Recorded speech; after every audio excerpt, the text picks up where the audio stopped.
Hi friends, எல்லோரும் எப்படி இருக்கிறீங்க? கட்டாயமாக நல்லா இருப்பீங்க. என்ன இவன் கீழே உட்காந்து பேசுகிறானேன்னு யோசிப்பீங்க. இது தாங்க நிரந்தரம். இதுதான் நிரந்தரம். நீங்கள் எவ்வளோ பெரிய கார் வச்சுருக்கலாம், எவ்வளோ பெரிய வீடு வச்சுருக்கலாம், எவ்வளோ பெரிய சோஃபா வச்சுருக்கலாம், அது லட்சமாக இருக்கலாம், 1000 இருக்கலாம், எது இருந்தாலும் ஜஸ்ட் ஒரு சுனாமி இல்லை இப்போ வந்துச்சு பார்த்தீங்களா, ஒரு 2-3 வீக்ஸ் முன்னாடி அந்த மாதிரி ஒன்று வந்தால் கோடீஸ்வரனும் நடுத்தருவில் நிற்பான். எப்போவும் இந்த மாதிரி சிம்பிளாக இருந்துட்டோன்னு வச்சுங்களேன், சூப்பராக இருக்கும். எனக்கு இப்போ பார்த்தீங்கன்னா சில விஷயங்கள் நான் உங்ககிட்ட ஷேர் பண்ணணும்னு ஆசைப்பட்டேன்.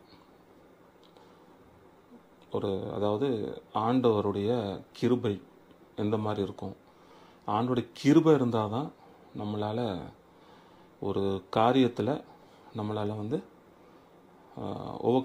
ஓவர் கம் பண்ண முடியும். அதே நேரத்தில் அந்த விஷயத்தில் நமக்கு ஒரு விக்ட்ரி கிடைக்கும். இல்லைன்னா நீங்கள் எதை எடுத்தாலுமே என்ன சொல்கிறது, அது ஃபெயிலியராக தான் இருக்கும். ஆண்டோடைய கிருபை இல்லாமல் நீங்கள் எந்த ஒரு காரியம் எடுத்தாலுமே அது ஃபெயிலியராக தான் இருக்கும். ஒவ்வொரு சப்ஜெக்டாக நான் வரேன். எங்கள் அப்பாலேருந்து ஆரம்பிப்போம். எங்கள் அப்பா பார்த்திங்கன்னா, அவர் சினி ஃபீல்டில் உள்ளவங்க எல்லாருமே மோஸ்ட்டாகவே எல்லாருமே நம்ம தலைவர் இருந்தார் எம்ஜிஆர், அவங்க பிரதர் சக்கரபாணியிலேருந்து எல்லாருமே நல்லா க்ளோஸ். சக்கரபாணி க்ளோஸாக இருக்கிறனால அடிக்கடி ஒரு தலைவரை பார்க்குறது அப்படி. அதே நேரத்தில் நிறைய டைரக்டர்ஸ் மாதிரி இப்போ உங்களுக்கு மைடியர் குட்டிச்சத்தான ஒரு படம் வந்துச்சு அந்த டைம் அந்த படம் பார்த்தீங்கன்னா அதில் டைரக்டர் ஜிஜோ, நான் அவர் அங்கிள் தான் கூப்பிடுவேன் சின்னதுலேருந்து. அவர் டெய்லி ஈவினிங் அவங்க ஒய்ஃபுங்க வீட்டுக்கு வந்துடுவாங்க. அவங்களுக்கு பசங்க கிடையாது.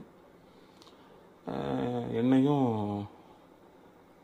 ஒரு பையனை தான் அவங்க பார்ப்பாங்க. ஸோ அவங்க ஈவினிங் எவ்ரி நைட்டு ஒரு 8:30 9 o'clock அவர் வெஸ்பா வச்சுருந்தார். அந்த ஸ்கூட்டி ஒன்று வச்சுருப்பார், கட்ட கட்ட கட்ட கட்டன்னு வரும். அதை எடுத்துகிட்டு வீட்டுக்கு வந்துடுவார். அந்த மாதிரி ஆரூதாஸ் அங்கிள், ஆரூதாஸ். அப்புறம் ESN ரவி, அவங்க ஸ்கிரிப்ட் ரைட்டரு. பொன் சுரேந்தர். அப்புறம் இறந்து போனார் நம்ம முரளி சார் அவங்க. அப்புறம் புலியூர் சரோஜா, அந்த ஆண்டி வீட்டுக்கு நாங்கள் சர்ச்சுக்கு போகும்போது போயிடுவோம். அவங்க புலியூரில் தான் இருந்தாங்க, நாங்கள் கோடம்பாக்கம் போயிடுவோம். நான் இதுக்கு ஏன் சொல்ல வரேங்கிறத ஒவ்வொரு பாயிண்ட்டாக நீங்களே உங்களுக்கே புரிஞ்சிடும். ஸோ இப்படி இருக்கும்போது ஒரு படம் பூக்களை பறிக்காதீர்கள் அப்படின்னு ஒரு படம், அதில் தான் ரைட்டராக இருக்காங்க ESN ரவிங்க. அவருடைய ஸ்கிரிப்ட் தான் அது. ஸோ எல்லாமே ஃபேமிலி ஃப்ரெண்ட்ஸ். என்ன சொல்கிறது, ஸ்கூல் முடிஞ்சாலே நாங்கள் ஸ்டூடியோவில் தான் இருப்பேன் நான். அதுவும் குறிப்பாக அந்த time AVM studio, Vahini studio 2 இருந்துச்சு, பரணி ஸ்டூடியோன்னு இருந்துச்சுன்னு நினைக்கிறேன். ஸோ அந்த பக்கம்தான் இருந்தது. ஸோ எனக்கு அந்த டைமில் ஒரு பெரிய ஒரு ஈடுபாடு கிடையாது அதில், சினிமாவில் கிடையாது. இப்படி அதில் நடிக்கணும், பெரிய ஆளாகணும் அப்படிலாம் ஒன்றும் கிடையாது. ஸோ இந்த ஜிஜோ நான் சொன்ன அந்த அங்கிள் பேசிக்காக ஒரு கிட்டாரிஸ்ட் அண்ட் மியூசிஷியன் அவர். ஸோ அவர் நல்ல கிட்டாரிஸ்ட் அவர். அப்போ எங்கள் அப்பா என்ன பண்ணாங்க, என்ன போயிட்டு அவர்கிட்ட கிட்டாரு கற்றுக்க அப்படின்னாங்க. நான் கற்றுக்கும் போதே ட்ரம்ஸையும் கற்றுக்கிட்டேன் நான். ஸோ இது ஒரு பக்கம் அப்படியே வச்சுருங்க. இப்போ எங்கள் அப்பா அந்த ஒரு படத்தில் ராஜீவ் அதில் வில்லனாக நடிப்பார். அந்த ரோல் எங்கள் அப்பாவுக்கு வந்துச்சு ஆக்சுவலாக. ஸோ மேக்கப் டெஸ்ட்டெல்லாம் பாஸ் ஆகிட்டாங்க. எங்கள் வீட்டிலே தான் கோடம்பக்கத்தில் தான் மேக்கப் டெஸ்ட்டெல்லாம் நடந்துச்சு.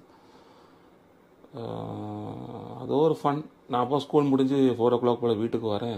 எங்கள் அப்பா கதவு திறக்கிறாங்க. எனக்கு ஷாக் ஆகிட்டார். வில்லன் மாதிரி ஃபுல்லாக மேக்கப்லாம் போட்டு பயங்கரம். இந்த இடத்துல இதெல்லாம் என்னது மச்சமெல்லாம் வச்சு பெருசாக நாங்கள் உள்ள ஃபுல் செட்டே உள்ளே நிற்கிது. அந்த டீமே நிற்கிறாங்க கோடம்பாக்கத்தில் ரங்கராஜபுரத்தில்.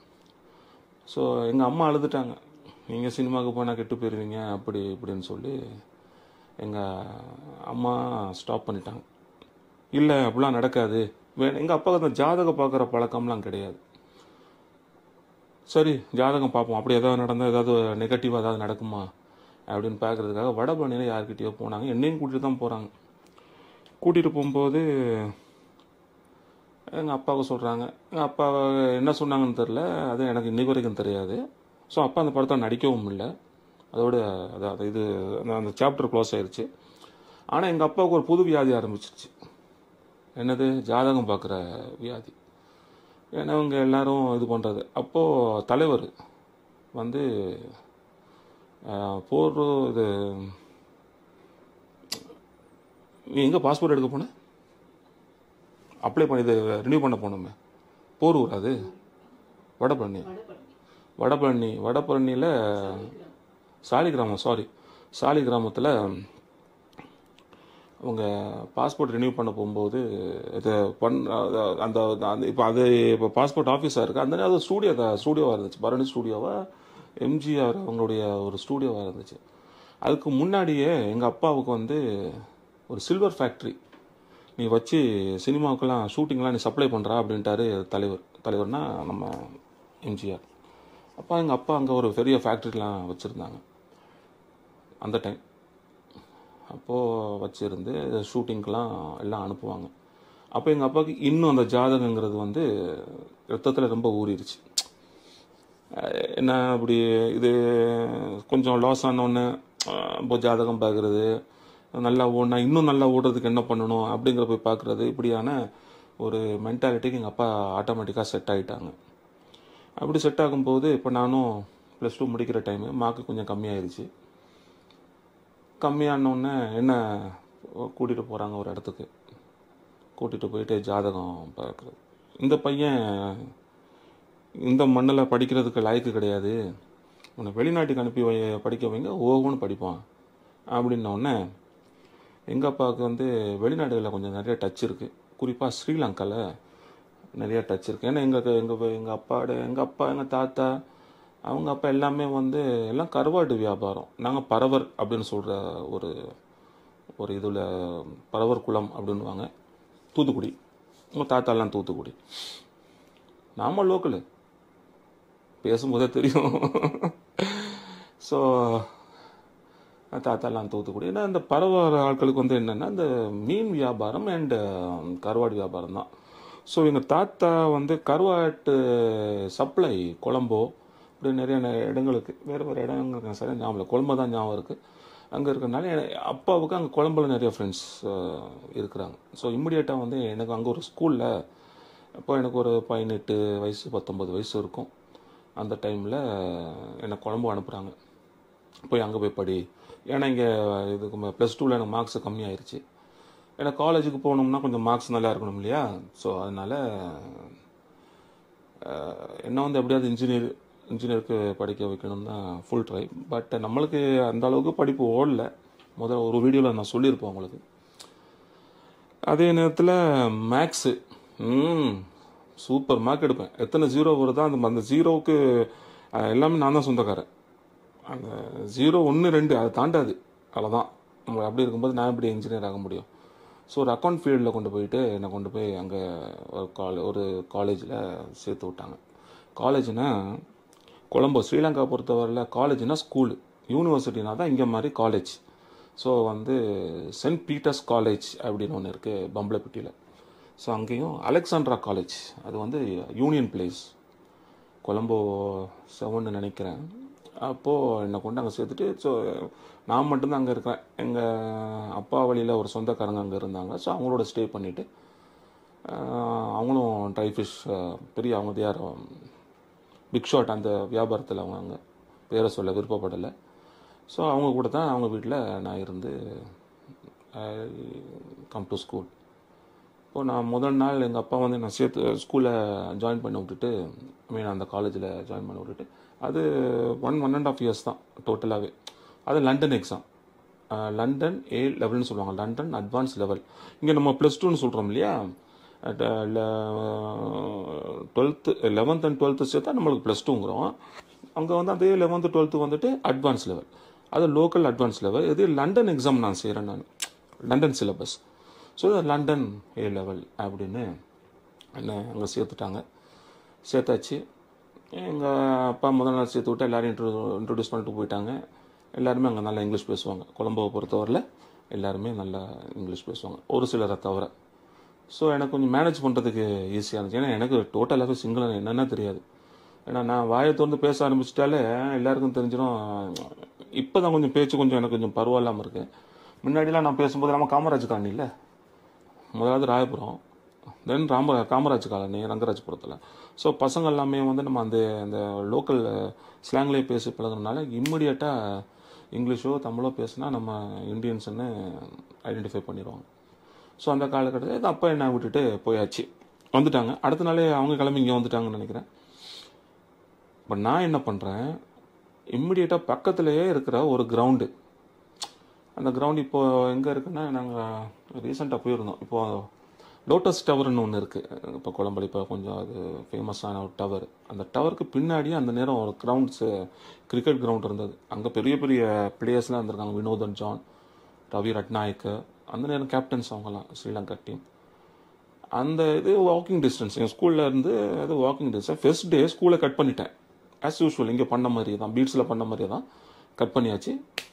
கிரவுண்டுக்கு போயிட்டேன். வாக்கிங் டிஸ்டன்ஸ் ஒரு 1.5 கிலோமீட்டர்ஸ் தான் இருக்கும். போயிட்டு அங்கே உட்காந்துட்டு அவங்க சொன்னாங்க ஈவினிங் தான் ப்ராக்டிஸ் செஷன்ஸ் இருக்குது அப்படின்னு. அந்த கிரவுண்டையே அப்படி சுற்றி பக்கத்தில் நிறைய பார்க்கெலாம் இருக்குது, அந்த பார்க்கெலாம் சுற்றி வந்துட்டு ஈவினிங் ஒரு 2:30 3 o'clockலாம் அங்கே போயிட்டேன். அங்கே போனால் ஒரு பெரிய தலை ஒருத்தர் இருக்கிறார், வேர்ல்டு வைட் அம்பையர் புல்ஜென்ஸ். அவர் எனக்கு பார்த்தோன்னே எனக்கு அவர் யாருன்னு தெரில. இப்போ நான் அவர்கிட்ட நான் என்ன இன்ட்ரொடியூஸ் பண்ணிவிட்டு அவ Indian citizen can come and play இல்லாட்டி ப்ராக்டிஸ் இயர் இன் ஸ்ரீலங்கா அப்படின்ட்டாங்க. சார் நான் கிரிக்கெட்டுனால உயிர் சார், நான் கிரிக்கெட்டுக்காக உயிரை கூட கொடுப்பேன் அப்படின்னா இவர் என்னையே நோட் பண்ணிக்கிட்டு இருக்காரு. எனக்கு அதில் உள்ள பேஷனை அவர் வந்துட்டு அவர் இது பண்ணிக்கிட்டார், அண்டர்ஸ்டாண்ட் பண்ணிட்டு அவர் சொன்னார், okay you come for practice அப்படின்ட்டார். ஸோ அந்த நேரம் ஒரு 500 என்னமோ எனக்கு அப்போ எனக்கு செலவு கொடுத்துட்டு போன காசை கொண்டு போய் நான் அங்கே பே பண்ணிவிட்டு ஸ்கூல் அண்ட் கிரிக்கெட், ஸ்கூல் முடிஞ்ச உடனே ஸ்கூல் அங்கெல்லாம் வந்துட்டு 1:30 அப்படிலாம் முடிஞ்சிடும், அவ்வளோதான். அது பிறகு 2 o'clock வரைக்கும் அப்படியே ரோடாக சுற்றி இருந்துட்டு ப்ராக்டிஸ் போயிடுவேன். ப்ராக்டிஸ் முடிஞ்சோடனே வீட்டுக்கு போயிடுவேன். நான் இருந்தது கொச்சிக்கடை, பிரபலமான ஒரு ஏரியா. கொச்சிக்கடையில் நான் அந்த டைமில் இருந்தேன், எங்கேருந்து அந்த அவங்க வீட்டில். ஸோ அப்படி இருக்கும்போது இப்படியே நடந்துக்கிட்டு இருக்கு. ஒரு 1 month ஆயிடுச்சு. அவர் என்ன பார்க்குறாரு, நீ இந்த கிளப்பில் விளையாடுறதுக்கு லாய்க்கு இல்லைன்ட்டார். உனக்கு சிங்களமும் தெரியாது, இந்த கிளப்புக்கு நீ விளையாடுறதுக்கு லாய்க்கு இல்லைன்ட்டார். எனக்கு ஒரே வருத்தம், நல்லா தானே ப்ராக்டிஸ் போகிறோம், நல்லா தானே ப்ளே பண்ணுறோம், என்ன இவர் இப்படி சொல்லிட்டார் அப்படின்ட்டு ஒரு லெட்டர் எனக்கு கொடுத்துட்டார். அந்த லெட்டர் என்ன லெட்டர்னா, என்னை போய் வேறொரு கிளப்பில் ப்ளே பண்ணுறதுக்காக என்னை அனுப்பிட்டாங்க. அப்போ 2-3 கிளப்பு எனக்கு கொடுத்துருந்தாங்க, எஸ்எஸ்சி, என்சிசி, தமிழ் யூனியன். இந்த 3 கிளப்பு நீங்கள் போய் இது பண்ணுங்கள், நாங்கள் உங்களுக்கு ரெக்கமெண்ட் பண்ணுறோம், and you are nice player அப்படி இப்படி எனக்கு ஐஸ் வச்சாங்களோ என்ன வச்சாங்களோ தெரியல, எல்லாம் கொடுத்து இது பண்ணிட்டாங்க. அந்த நேரம் கார்பரேஷன், அது இந்த விக்டோரியா பார்க் அப்படின்னு ஒன்று இருக்குது ஸ்ரீலங்காவில், பெரிய ஃபேமஸானது. ஸோ அதுக்கு முன்னாடியே இருக்கும், நம்ம ஒயிட் ஹவுஸ் மாதிரி இருக்கும். அங்கே தான் அந்த டைமில் ஏதோ இருந்துச்சு கிரிக்கெட்டுக்கு சம்மந்தப்பட்டது, முனிசிபாலிட்டி, கொழும்பு முனிசிபாலிட்டி. நான் அங்கே போனோடனே அவங்க இந்தியன்ஸ் சொன்னோன்னே பயங்கர மரியாதை, நம்மளுக்கு ரெஸ்பெக்ட். இந்தியாவிலேருந்து வந்திருக்கியா, தமிழ்நாடா, அப்படியான்ட்டு, நீ இப்போ எந்த ஒரு கிளப்பில் விளையாட போகிற, இந்த கிளப் அப்படின்னு அவங்க எங்களுக்கு டெஃபினேஷன் கொடுத்துட்ருக்குறாங்க. எஸ்எஸ்சி சிங்கிள் ஸ்போர்ட்ஸ் கிளப், பெரிய club, NCC Normans cricket club, இது நான்டஸ் கிரிக்கெட் கிளப் இப்படின்னு இவங்க சொல்லிக்கிட்டு இருக்கிறாங்க. சொல்லும்போது தமிழ் யூனியன் வருது, பி சரவணமுத்து ஸ்டேடியம், தமிழ்னு வந்துச்சு பார்த்தீங்களா. ஸோ நான் இமீடியட்டாக நான் தமிழ் யூனியனில் ஜாயின் பண்ணுறேன் அப்படின்ட்டு அங்கே சொன்னோன்னே அவங்க லெட்டர் கொடுத்தாங்க. நான் தமிழ் யூனியன் போனேன். அது வேற ஒரு ஏரியாவில் இருக்குது, அது இருக்கு வந்து பொரல்ங்கிற அந்த ஏரியாவில் அந்த கிளப் இருக்குது. ஸோ நான் ஃபர்ஸ்ட் டே போகும்போதே பார்த்தீங்கன்னா அது ரொம்ப லாங். ஒரு இடத்துல இறங்கி டாக்ஸியில் இறங்கி அங்கே இது பஸ்ஸில் இறங்கினோன்னா அதுலேருந்து ரொம்ப லாங். ஸோ டாக்ஸியில் போகிறதா இருந்தால் அது அதை விட அவங்க சார்ஜஸ் எல்லாம் கேட்பாங்க. அந்த நேரம் எனக்கு நான் வந்து ரொம்ப யங் இல்லையா, எனக்கு வந்து காரோ பைக்கோ ஓட்ட முடியாது. ஸோ யாரோட ஃப்ரெண்ட்ஸோடு சேர்ந்தாவது, ரிலேட்டிவ்ஸோடு சேர்ந்தாவது, தெரிஞ்சவங்களோட சேர்ந்து தான் அங்கே போகிறது. இப்படியான ஒரு காலகட்டத்தில் இப்போ நான் எனக்கு கிளப்பில்